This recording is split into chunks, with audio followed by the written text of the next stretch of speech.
This is Pod Save the UK and I'm Nish Kumar. And I'm Coco Khan. As the government commits to cracking down on welfare fraud, we're looking into our broken benefits system. And later, to celebrate the Tory party conference, we're bringing back the section lovingly known as WT Fuck. Ooh, boy, there has been a lot of wild stories from the Tories this week. Nish, you were in Birmingham this weekend yourself. Did you pop along to conference? I was doing one of my tour shows, to which tickets are still available, nishkumar.co.uk, in Birmingham on Saturday night. Mm-hmm. So it was like the day before the Tory party conference started. And I guess it was what people in the theatrical or show business world generally know as counter-programming, which is where there's a big event happening or something's being released. So you put something else on that's aimed at the exact opposite of the target demographic. Really? Yeah. I've not come across that before. Yeah, it's like it's a thing. Like there was a long history of like when a big like action movie was released, distributors would release a rom-com as well because they were traditionally seen as being split audiences. This was visceral counter-programming. This was Pretty Woman coming out on the same weekend as Con Air. Like, it is a bit of the Barbenheimer about it, isn't it? This was not a Barbenheimer. I cannot stress this enough. This was not Kumarvertive. This was definitely not Kumarvertive as a weekend. That would be a sartorial nightmare, isn't it? Like Conservative Party conference in the afternoon and then Nish Kumar in the evening. How does one dress like that? I genuinely don't know. I don't know whether it's possible to wear like red tweed trousers and an Andre 3000 t-shirt. I don't know if that's the way in which you would dress for both of those things, but I suspect there is not a huge crossover in the people attending my show and the Tory party conference unless they're doing a prank. That's all. That's the only logical conclusion that I can come to. But in any case, the Tory party conference has thrown out a huge clusterfuck of bad headlines, which must be a relief for the Labour government after back-to-back weeks of the Garm drama and the various scandals around gifts accepted by Labour MPs. However, of course, everything has been overshadowed by the growing tensions in the Middle East. As we record on Wednesday morning, Israel is committed to launching what it calls a significant attack on Iran's oil fields in retaliation to a missile attack on Tuesday night. As always, we can't recommend our sister podcast, Pod Save the World, enough. There's an episode in their feed right now that discusses this rapid escalation of the conflict. So more on Tory conference later in the show, but for now, let's turn to benefits. Last week at Labour Party conference, Keir Starmer promised to crack down on benefits fraud, but he also expressed his desire to get more people claiming long-term sickness benefits back into work. Here he is discussing that with the BBC's Nick Robinson. The basic proposition that you should look for work is right. Obviously, there will be hard cases, but the way I would do it is to say, yes, that's the basic proposition, but we also want to support that so that more people can get into work. So it's worth pulling back and having a look at the benefit system as it exists currently. So benefits are administered through the Department for Work and Pensions. It's an absolutely massive department and it interacts with around 20 million people across the UK. In 2012, David Cameron's coalition government introduced radical reforms to the way benefits were administered, rolling 6 previous benefits into one single means-tested payment, universal credit. Universal credit recipients include people on low incomes, people needing help with living costs, people who are out of work, or people with health conditions. The amount paid out depends on how much money you're earning. So if you get paid more from work, you'll get paid less from universal credit. As of January 2024, there were 6.3 million people in receipt of universal credit, and nearly 40% of those claimants were in work. The aim was to simplify the system, but the rollout of universal credit hasn't been smooth, and over a decade on, it's still not complete. It's also resulted in less money for many low-income earners. For example, the IFS found that poor families with children saw losses of 20% of their net income on average between 2010 and 2019 as a direct result of these reforms. In addition to universal credit, the welfare reforms of 2012 introduced a new payment for disability support called Personal Independence Payments, or PIPs. This payment isn't means tested, but it is instead tested against a set of criteria to determine how much someone should receive. At the same time as these reforms were happening to the welfare system, the coalition government introduced new policies that it said would get more people into work, with punitive measures introduced for those deemed to not meet the conditions of their universal credit payments. For example, in the searching for work category, claimants are required to spend 35 hours a week searching for jobs, which, as anyone that's ever been out of work before knows, is a pretty awful task. When introducing the policy in 2013, the former Secretary of State for Work and Pensions, Ian Duncan Smith, who some listeners from a couple of months ago may remember as someone we described as the principal cause of politically induced vaginal dryness, but he said that the introductions of sanctions would end the UK's something-for-nothing culture, a phrase which I hope contextualise why we deemed him a cause of politically induced vaginal dryness. But as we'll dig into later, these changes, particularly for people with disabilities or long-term health conditions, have had devastating impacts. Now, let's quickly frame some of the costs here because it's at the heart of the new government's plan to reform the system. Benefits make up about 11% of the government's annual budgetary expenses. So in the fiscal year 2024 to 2025, the UK will spend $138 billion on welfare, $89 billion on support for disabled people, and $35.3 billion on housing benefit. The support for disabled people is something of a fixed cost, but that $138 billion spent on welfare is what the government is trying to reduce. As we heard last week, the government is proposing further crackdowns on benefits fraud and simultaneously trying to get more people into work. Last week, we made a call out for experiences of the benefit system, and we've had so many responses.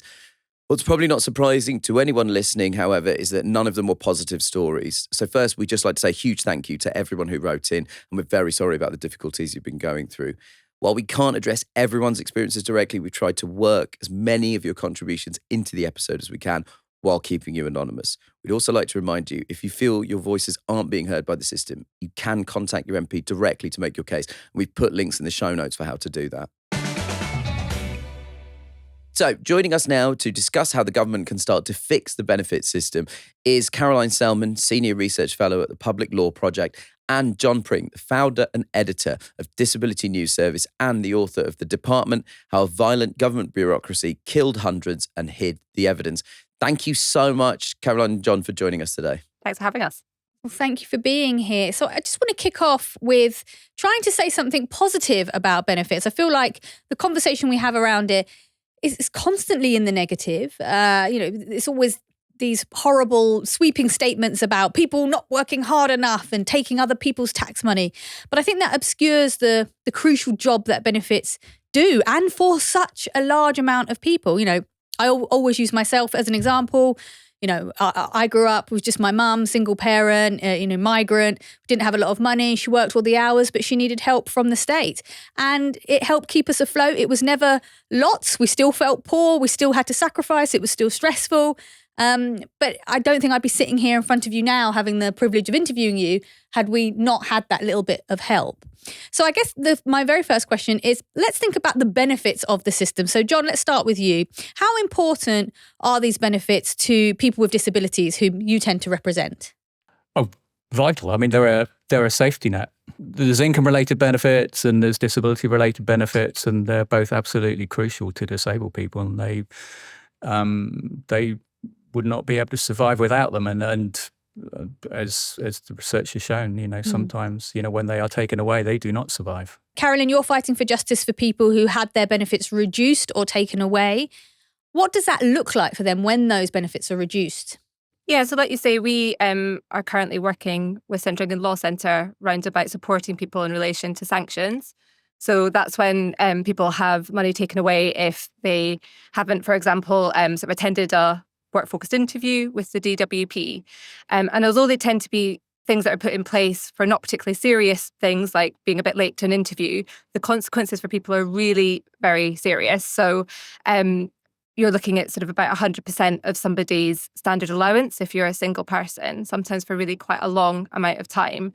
And one of the key concerns we have about the sanction system is it's been shown not to work in terms of supporting people into work or better paid work, but it has been shown to be really harmful repeatedly across both sort of independent studies and also some of the government's own evidence as well. So there's a core concern as to why that regime should be being used at all. But the piece of work that we're doing with Central Good Law Centre is about supporting people to challenge sanctions if they are challenged, because people can ask for an internal review and appeal them.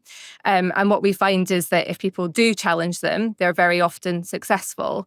The Department for Work and Pensions, which is the government department that's kind of behind all of the benefits and the way the benefits are handed out, given what you've just said, is that evidence that the Department for Work and Pensions is not fit for purpose, and that it's actually, is it fundamentally broken? I think most people, regardless of where you are on the political spectrum, if you have something that's been found not to work and which causes harm, that's probably not a policy that is a good one to be applying to people. More broadly, we have also got concerns about how fit DWP is to understand who is being impacted by things and how. What we've seen recently in terms of that statistics is that some people are more likely to be impacted or harmed by that sanctions regime than others, which also raises a whole host of concerns about how decisions are taken by the DWP in terms of how policies impact people. But another area that we do a lot of work on is how the DWP is increasingly using things like data analytics and machine learning. That's been identified by the National Audit Office as having a real risk of sort of bias within it. But where the DWP is on record as saying they don't have the data or the way of knowing whether that bias is in place, but still rolling it out at pace. So, John, obviously, you've written a whole book about Department for Work and Pensions. Is this a new problem with them? Has it just in the last 10 years gotten terrible, or has there always been underlying, I think I might go so far as to say prejudices against certain groups and just a general meanness to people who are very vulnerable? I think that's the kind of key question my book's about, really. This idea of slow bureaucratic violence. The first death I found was 1996. There were a couple of others early 1997 before Labour came into power. And I think the harm, the violence built gradually, slowly over those years. And then in the post-2010 austerity years, it kind of exploded into violence. And I don't think that's an exaggeration at all. Those years between 2010 and 2013, 2014 were just horrific. John, can you just define what you mean when you say violence? What is that specifically the sanctions that people are facing? Some of it is sanctions. A lot of them are about the assessment process. So a lot of them were people who took their own lives.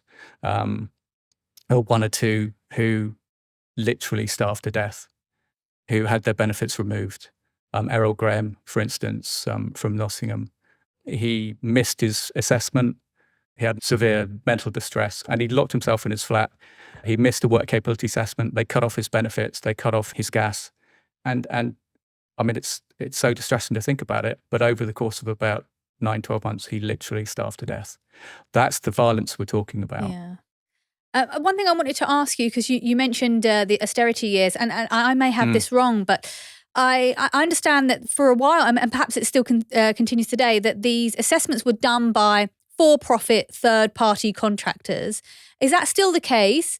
And is that had a role? I assume, therefore, they're under targets to get those numbers down, even if they're faced with people who are entitled to it. The first company that everyone always talks about is Atos, which is a French company, and they have fortunately now been removed from that process. The last government recently retendered all the contracts. But Capita is another one that was involved. Maximus is another, it's American, huge outsourcing giant. We also need to talk about Unum, which is a massive insurance company, again, American, and was lobbying the government very, very hard from the mid-1990s to make the assessment processes as tight as they possibly could. And that would encourage people to take out their private insurance policies because they realised that they might not get the support they need if they became ill. We've actually had a note in from a former work coach at the DWP who said that there was an insistence from management that sanctions would come naturally, which this person notes was true, but didn't consider the reality and complexity of people's situations. So when sanctions were inevitably placed on claimants, this person notes that it broke all trust in the relationships that they'd been trying to build.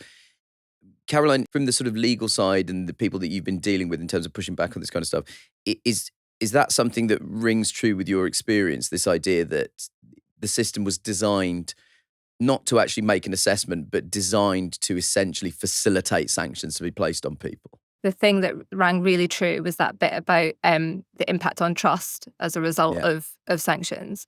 And I think, that's not just in terms of our own experience in relation to it. It's also, borne out by DWP's own findings. And then I think in terms of some of our own sort of experience in this area, so we often come at stuff from an access to justice sort of perspective. So how we're supporting people to exercise their rights or challenge incorrect or unfair decisions. But one of the things that really comes through so strongly in that is that wider pernicious impact of everything that John's just been describing, of people's experience of the system, as whether it's one that you see as supportive and one that you can trust, or whether it's one that you feel is set up to potentially assume the worst of you or to be punitive. There was a change in policy under the coalition that pressured staff to refer more claimants to have their benefits sanctioned. So the performance of the job centre staff was measured by what they called off-benefit flows, so the number of claimants who stopped receiving an out-of-work benefit, even if they'd not secured a job. And that led to a huge increase in sanctioning rates. We're talking 2010 to 2013. And it reached more than 1 million sanctions in 2013, which is about 345% above the average level 2001, 2008.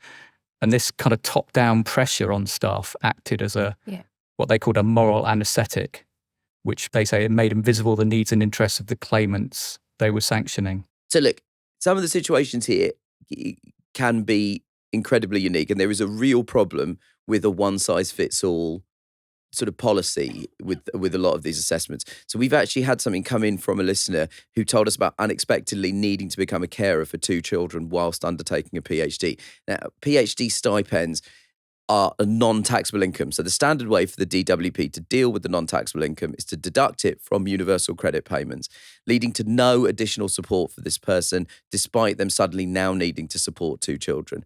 If they're in a job with equivalent pay, they would have received the payment. They raised the issue with local government and their job centre, and they were awarded a small payment from an assessor.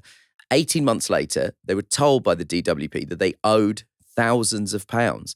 This listener later withdrew from their PhD and is still paying off the debt to the DWP years later. It is an absolutely heartbreaking story. And the introduction of universal credit had rules that means that the DWP can pursue funds despite the error not being the claimant's fault. Now, Caroline, how common are stories like this? And the listener has partly written in to, give us information of real world lived experience of these things. But also, I think, is there anything people can do? Is there anything this listener can do in this kind of situation, which seems like a complete and total failure of the system? We see from casework that quite a common story is, like you say, where somebody has been awarded something by the DWP, relied on that as being something that they are entitled to, have often gone back and double checked and said, am I definitely entitled to that, before then relying on that to spend it, and then finding that they weren't entitled to it and having it recovered from them, causing the financial hardship that comes from that. So that's something that is very familiar to us from casework. And again, in terms of DWP's own data, in terms of that context of official error, so where that mistake has been made by DWP, we know from statistics from a couple of years back, which they've stopped publishing now, that 3/4 of the overpayments they had on their debt management system were things that were caused by DWP. And that's partly reflective of a change in policy and the legal framework, which was introduced when universal credit was introduced, which basically gave DWP the power to recover overpayments even when it was their mistake. That said, they do have discretion as to whether to do it. And one of the concerns that we have is that they don't really apply that discretion before they apply deductions. Generally, the default position is to recover that overpayment, regardless of the context and regardless of the potential harm for somebody if it's recovered, even if it is to do with their own mistake. In terms of what people can do, is that people can, in those contexts, get in touch with DWP to ask for some relief in terms of the rate that it's recovered, or they can ask for it to be waived as well. So if, particularly in that kind of circumstance where they've relied on something and checked about it, that is the kind of context where they can and should be able to ask for a waiver. what we've found is that that is not well communicated to people, and that people don't know that they have the ability to request that and ask for that, and that in some circumstances DWP really should be granting that waiver, which is something we're quite keen for people to be more aware of, and for DWP to do more as well, so that people know about it as well. Let's talk about one of the other major types of benefits, the personal independence payments, or PIPs. We've had a huge listener response from people talking about the PIP assessment process who've called it degrading and said that the questions, and this is a quote, attempted to catch them out. Another listener talked of the difficulty of actually being approved for a PIP, saying that despite having lost 3/4 of their leg, it was still hard to get a payment. John, it sounds like PIPs are pretty difficult to get. Can you talk us through some of the issues that causes? On a very basic level, people aren't getting the support they need. And PIP is there to contribute towards the extra costs that disabled people face in their daily lives. The extra costs around the house, for instance, if you're not able to do your own cleaning, or you can't look after your own garden, or you need to take taxis more often than most people. All these kind of things are really, really important. And that's what PIP is there for.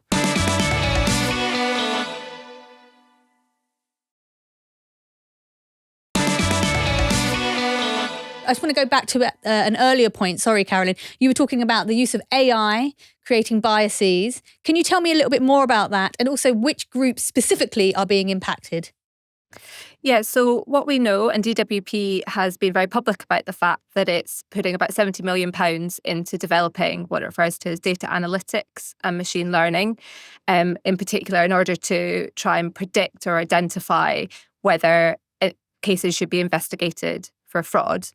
The concerns we have about that is that those things have been flagged up by, for example, the National Audit Office as having particular inherent risks of bias, which is also something that we know from other contexts in terms of risks associated particularly with predictive tools, where there's a risk that what happens is that they are baking in pre-existing biases that might exist in the system, or flushing out some other forms of bias. But when you say this, so just so it's clear to the listeners, what we're saying like people with certain ethnicities, what are we saying in terms of bias? So we can't say what's happening because we don't have the data, but the risk of bias is round about, like you say, certain ethnicities or other characteristics. So for example, if you have something that can be treated as a proxy for a particular nationality, for example, the individuals might be being disproportionately picked up and identified as somebody to investigate for fraud, not necessarily because there's any more risk that that individual would have committed fraud, but because of how the algorithm has worked in terms of what it's using for proxies to pick people up and identify things. So the key concern is whether tools that are being rolled out might be disproportionately picking up individuals and investigating them for fraud when they haven't committed fraud. We should also just say, according to figures published by the DWP themselves, black and minority ethnic claimants are disproportionately likely to be hit with universal credit sanctions. Black claimants are 58% more likely than white claimants, and mixed ethnic groups are 72% more likely. So even before we have a conversation about AI, in addition to all of the other various problems with the DWP, by the acknowledgement of the figures itself has published, there is a racial problem here. Yeah, so I think, first of all, with sanctions, the starting sort of context looked through all of this is, again, it's a system that doesn't work and causes harm. And what those figures show is that if you're black or mixed ethnicity, you are more likely to be impacted by that system which doesn't work and causes harm. And there's still lots of sort of gaps in terms of that data, but that raises really serious questions for DWP about who is being impacted, how and why. We have some statistics now for sanctions, but it's a concern across universal credit and how decisions are being made in relation to social security. So again, like those considerations about if you're ruling out automation, that risk that you're potentially baking in some of those things that might be pre-existing bias and not having the ability to properly check for that or prevent that from happening.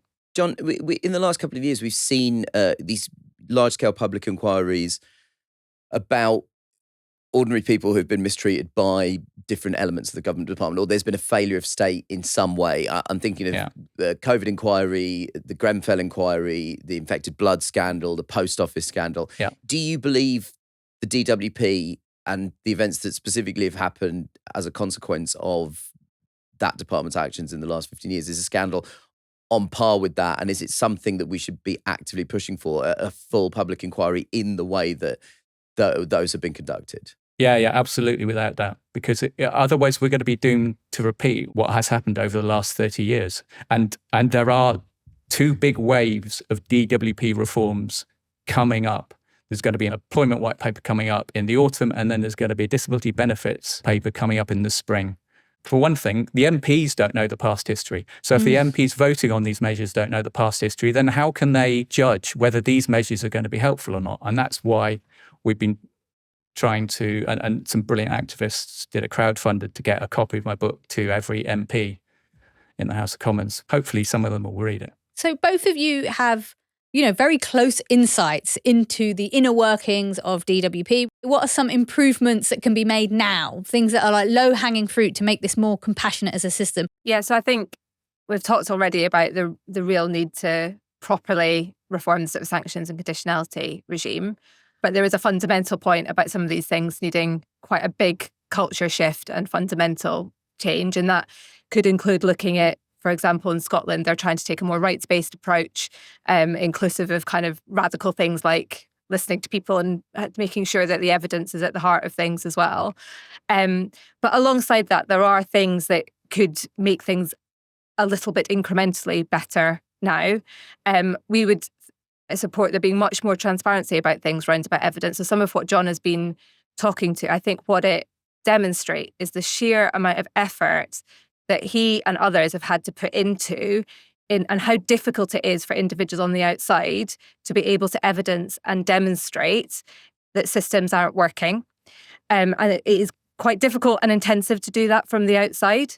So as a starting point, a culture shift in terms of being open and transparent about, when you've had an inquiry, that it doesn't take several Freedom of Information Act requests and decision notices requiring you to put that stuff out in the public domain, that is put out in the public domain, and also that there's a culture of wanting to learn from what that evidence says and do things differently and change things. And there does have to be something fundamental about looking at that relationship that people have with, their work coaches and DWP generally, and whether it is one that's based on trust rather than viewing people as a potential bad faith actor. Clearly, there's a backlog here of decisions that need to be challenged in regards to the DUP and the sanctions that have been put down.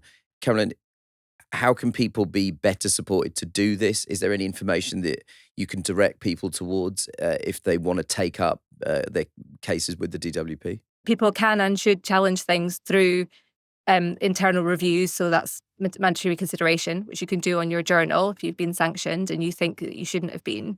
And also on things we were talking earlier about deductions for overpayments. If that is something that you either think you can't afford or was occurred in a context where you really don't think it is fair that they're recovering it because it was a DWP mistake and you checked that and you tried to make sure that you were definitely entitled to it before you relied on it, you should also think about whether you want to ask for a waiver as well.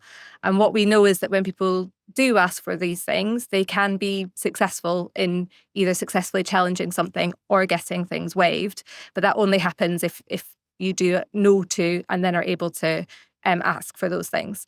That's so bleak, by the way, just what you were saying there. Like, if so many people are successful, it's probably unfair, right? Like in any other situation, if the verdicts were constantly coming back as being incorrect, it would provoke some soul searching about whether those verdicts were correct and whether there was a problem, but not here. I've got something interesting on this. Oh, yeah. Something I dug up in the National Archives from, I think it was the early 2000s maybe. At that point, they were talking about tribunal cases, I think, that were coming down on the side of claimants about 50% of the time. Mm-hmm. And they said at the time, well, yeah, 50%, we're comfortable with that. But if it ever got to 70%, then I think, we would have a problem and we would need to do something about it. But it has got to 70% in the 2010s and recently, I think, is that right, Caroline? Some of the tribunal, the percentage of cases taken to tribunal by benefit claimants appealing against those benefit decisions, it's got to about 70%. So across different decisions, some of them have got really high, like you say, sort of challenge rates. There's other bits where, again, so for sanctions, at one stage we had data which showed that really there was both quite a low number of people who were challenging, but a really high success rate when you did challenge them. But again, a lot of that data is now not being published. And so it's harder to kind of hold it to account and see that. But so it's good that individuals managed to challenge the sanctions successfully. But how much better would it be if you weren't in a situation where someone was being unfairly or incorrectly sanctioned in the first place? Thank you so much, Caroline and John, for joining us today. And thanks to everybody who wrote in. Thanks for having us. So that was a Wow. very intense, powerful conversation. Thanks again to all the listeners that wrote in. I'm sorry we couldn't include all of your stories, but yeah, quite an astonishing thing. And I mean, it feels like at the very least there needs to be a public inquiry about the DWP's conduct and the way that it's handled the business that it was charged with handling. Yes. It feels like there is this recurrent thread that something has gone very badly, rotten at the centre of our government in the last decade and a half, in the way that we've handled some of the most vulnerable people in our societies. You know, we're talking constantly about marginalised groups that have been treated unfairly, you know, regardless of which scandal you look at, whether it's, you know, infected blood post office.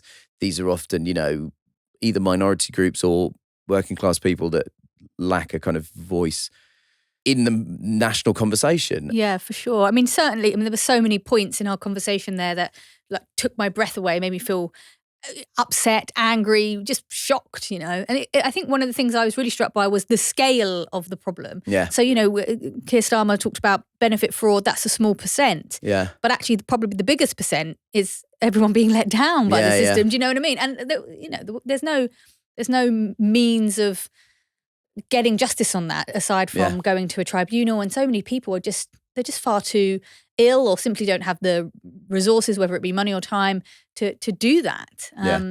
Well, check the show notes. We've got links to resources that people can use, especially if you've found yourself the victim of some of these kind of draconian and, you know, to borrow John's language, violent conduct by this department. And also, again, just to restate, Write to Your MPs will again provide links in the show notes about that. I think there needs to be a concerted campaign of pressure to get an inquiry into this. And we're all part of that. You know, we're part of the media space, and it's incumbent on all of us to actually push for an actual public inquiry to find out what happened.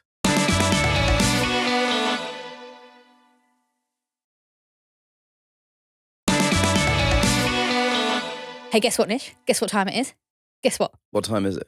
WTF o'clock time. Did that work?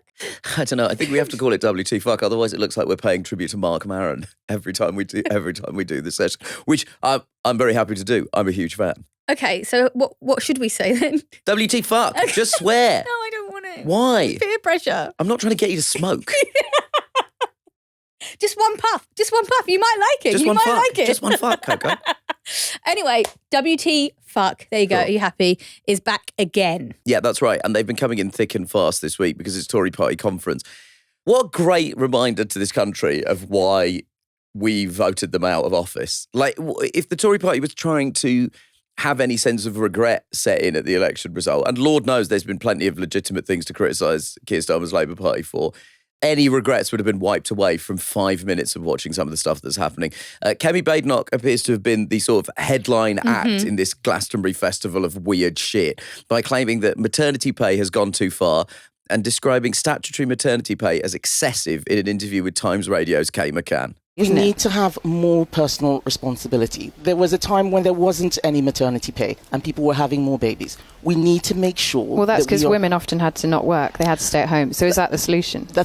You're putting words in my mouth. What even is that? What line of that? Like, there was a time when there was no maternity pay, women had more babies. There was also polio and other illnesses that we had not yet cured. What is that? I don't even get it. On Sunday morning, she kind of unloaded this fusillade of absolute batshittery. The thing with maternity pay was part of it, which, I mean, anyone who knows people who have recently had children will tell you that maternity pay is insane in this country, and it's something that we desperately need to examine and overhaul.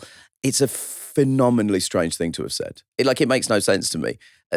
Badenoch also said that immigrants who come to the UK should love this country and uphold its traditions. And this is my highlight of the whole week. This, to me, was the absolute weirdness. This is a quote from an article she wrote in the Sunday Telegraph. I'm trying to present this as fulsome a way as possible so that it doesn't seem like we've edited it to make it sound fucking madder than it does. So I speak as someone from an immigrant background. Being born in the UK was like Charlie Bucket finding a golden ticket in his chocolate bar. I really did win the lottery. I love Britain with the knowledge of how special this country is and how many opportunities it gave me. I also have a hard-nosed view on immigration. Now, I've not cut those things together. That is how the paragraph is presented. So Kemi Badenoch is presenting herself as an equivalent to Charlie from Charlie and the Chocolate Factory, getting the golden ticket. Again, not really acknowledging the fact that her parents may have done things and committed sacrifices in order to get her the golden ticket, which is kind of the point of Charlie and the Chocolate Factory as well. Like, Charlie's parents, like, sacrificed things to get that golden ticket for him. So it's, again, not really acknowledging any of that, like, generational sacrifice. But then saying, I've got the golden ticket. Charlie, of course, spoiler alert, wins the Chocolate Factory at the end. And this is the equivalent of Charlie saying, we will no longer be allowing children in the Chocolate Factory. I've got in the Chocolate Factory. Fuck the rest of you. Yeah, exactly. All the chocolates for me. All the rest of you are people that hate the Chocolate Factory. As analogies go, she couldn't have picked a worse one. She also said that there were too many immigrants who hate Israel coming to the United Kingdom. Not clear what her basis for that is. And she also, and this is a direct quote, said, we cannot assume all cultures are equally valid. They are not. Right. So I think the political calculation behind this is this idea that, you know, you have to appeal to the real hard right of the Tory party, because the Tory membership in the last kind of decade or so has moved to the right of even Conservative voters who are non-members, seemingly on a lot of different issues, and has also moved probably to the right of the majority of the country on a lot of issues. So in order to curry their favour, a food analogy I think they would probably not appreciate, in order to roast chicken their favour, you have to assume that this is a political calculation to say, well, I'm going to say the most hard right things possible. I mean, saying that not all cultures being equally valid is almost an Enoch Powell style comment. And of course, it's totally dog whistle, because the follow-up question to that will be like, well, which cultures? Name them. Which ones? And they won't be drawn on that, but we all know what they're saying. It sounds like muslin, but it's not muslin. Yeah, well, that was put to her directly and she sort of denied that she was Islamophobic. The Islamophobic stuff, that's so horrible thing to say, but I'm quite used to now. The maternity pay one threw me because, like, nobody is in disagreement about maternity pay. Like, everyone, even the Conservatives themselves, have said that having maternity pay is good. It's good to get people back into work. It's just out of the blue. Do you know what I mean? No one's gunning for mums.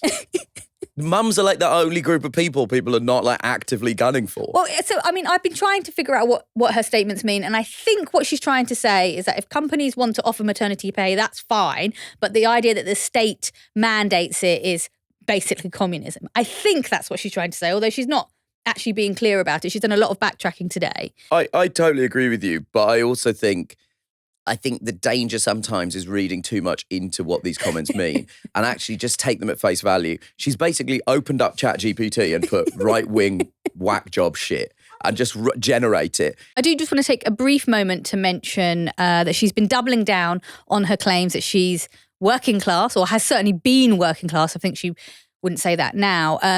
And the evidence she presented as to why she has grown up working class is that she had to take the bus to work and to college. Don't you think that's amazing? I have to say, as someone who took 2 buses to a state school that was technically a state school, and that's how we phrase it, a selective grammar school in Kent, it didn't feel super working class, like, as a decision. Also, like, I've seen, like, Julian Barrett from the Mighty Boosh on the bus. I've seen so many people on the bus. I've seen Tom Hiddleston on the bus. It's just called living in a city. It's not called working class. It's called just living in a city. It's called not having a chauffeur every day, all the time. Also, some people do have chauffeurs and they still need to take the bus at points. True.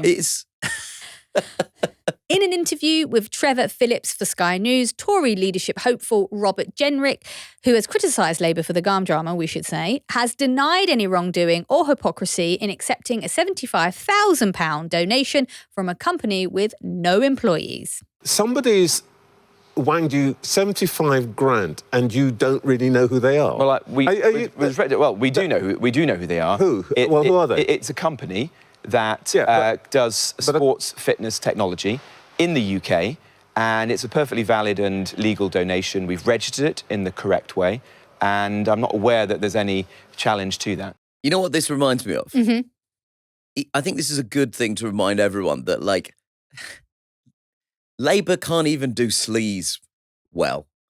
Because ultimately, like, a lot of this stuff, like Starmer's been getting like £4,000 for glasses. Pathetic. Robert Jenrick got £75,000. He's not even the Prime Minister. Imagine how much corruption he could be engaged in. Oh, goodness. I mean, it just never ends, does it? Did you hear that James Cleverly has been asking his fellow Conservatives to be more normal? Have you heard that? Yeah. Now, I saw that being kind of tweeted by the various political journalists this morning, and it really made me laugh. Is that bad? Well, I think the background to it is that one of the things that has stuck in the American presidential debate is Tim Walz calling Trump weird. And I think that this idea that they're quite strange and like talking about abortions is actually quite a strange thing to do. Those are strange obsessions, has kind of stuck a little bit in the States. And so I think probably James Cleverly is trying to avoid that tag being labelled on the British Conservative Party, because also, let's face it, like Suella Braverman, Kemi, Jenrick, they're pretty weird. Jenrick is a weird guy. He talked about the fact that he gave his daughter the middle name Thatcher. That's weird. That is weird. It's not even a first name. Why not Margaret? It's weird. That's so weird. But we should say that James Cleverly, who's trying to get the Tory party... he's lagging way behind. The guy trying to get the Tory party to be less weird is way behind in the polls. So speaking of weird, in Jenrick's speech to Tory party delegates, he tried his hand at some comedy patter in this clip from the Daily Express. Anyone says the grown-ups are back in charge in our country, just look at Ed Miliband. And then you've got David Lammy, our foreign secretary. He's the one who went on Celebrity Mastermind and said that Henry VII succeeded Henry VIII. He's not quite a celebrity, and he's certainly not a mastermind. He keeps banging on about a ceasefire, and that's just between Sue Gray and Morgan McSweeney.